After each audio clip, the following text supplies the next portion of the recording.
Guys, ഈ നെവിൻ ഇത് എന്തൊരു വെറുപ്പീരാണ്. സത്യമായിട്ടും മടുത്തു. ഇവനിങ്ങനെ വെറുപ്പിക്കുക, ആൾക്കാരെ തൊലി അങ്ങ് ഉരിഞ്ഞു പോകുന്ന വെറുപ്പിക്കുക. എന്തിനാണേലും എന്തോ കാര്യമായിക്കോട്ടെ, എന്തിനാണേലും ഒരു ലിമിറ്റുണ്ട്, ഒരു പരിധിയുണ്ട്. അത് കഴിഞ്ഞുണ്ടല്ലോ, കണ്ട് നിൽക്കുന്നവർക്കാണേലും കേട്ടോണ്ട് നിൽക്കുന്നവർക്കാണേലും അങ്ങ് വിട്ടുപോകും. ആദ്യമൊക്കെ കുഴപ്പമില്ലായിരുന്നു, നെവിൻ ഒരു എൻ്റർടൈനർ ആയിരുന്നു. ഈ ആൾക്കാരെയൊക്കെ ഊക്കി, അനുമോളെയൊക്കെ നല്ലപോലെയൊക്കെ ഊക്കി. പക്ഷെ ഇത് സ്ഥിരം ഈ അനുമോളെ തന്നെ ടാർഗറ്റ് ചെയ്യുന്നു. ഇപ്പം അനുമോൾ നിന്നാ കുറ്റം, ഇരുന്നാ കുറ്റം, കിടന്നാ കുറ്റം, എന്തേലും ചെയ്താ കുറ്റം, ഉണ്ടാക്കിയാ കുറ്റം, എന്തിന് ബാത്റൂമിൽ പോയാൽ വരെ കുറ്റം. ഗായ്സ്, എല്ലാത്തിനും ഒരു പരിധിയുണ്ട്.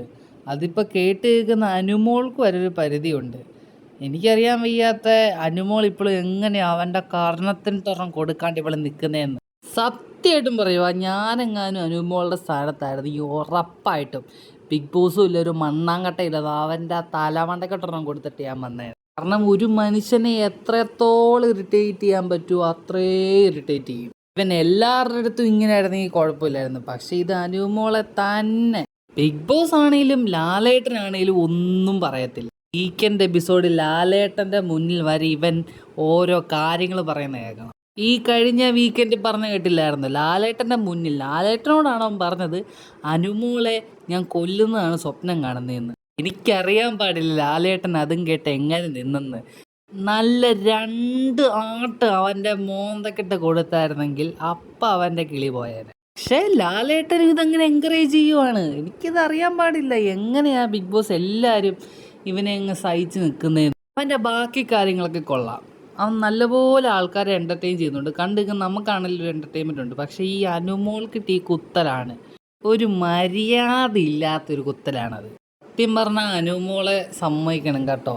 ഇവൻ്റെ ഈ കുത്തലും ഈ കഴിഞ്ഞ വീക്കെൻഡിലാണെങ്കിലും ലാലേട്ടനിട്ട് ഊക്ക് എല്ലാം കേട്ട് അങ്ങനെ സഹിച്ച് നിൽക്കുന്നത്. പക്ഷേ ഇതൊക്കെ കൊണ്ട് ഗുണമുണ്ടാകാൻ പോകുന്ന അനുമോളിനാണ്. കാരണം പുള്ളിക്കാരത്തിയുടെ PR ഇത് നല്ലപോലെ യൂട്ടിലൈസ് ചെയ്യും, നല്ലപോലെ മാർക്കറ്റ് ചെയ്യും. ഓരോ സാഡ് BGM ഇട്ട് അങ്ങോട്ട് ഇറക്കും. പിന്നെ അതുപോലെ വോട്ടിങ്ങിൻ്റെ പൂരമല്ലേ. എന്തായാലും നെവിൻ ഈ കാണിക്കുന്ന നല്ല ഓവറാണെന്നാണ് എൻ്റെ ഒരു അഭിപ്രായം. നിങ്ങളുടെ അഭിപ്രായം നിങ്ങൾ കമൻ്റായിട്ട് അറിയിക്കുക. അതേപോലെ തന്നെ നമ്മുടെ ലാലേട്ടനോ ബിഗ് ബോസോ എല്ലാം അനുമോളെ ടാർഗറ്റ് ചെയ്യുന്നതായിട്ട് നിങ്ങൾക്ക് തോന്നുന്നുണ്ടോയെന്നും കമൻറ്റ് ചെയ്യുക. അപ്പം കൂടുതൽ വീഡിയോസിനായി സബ്സ്ക്രൈബ് ചെയ്യുക. See you in the next update.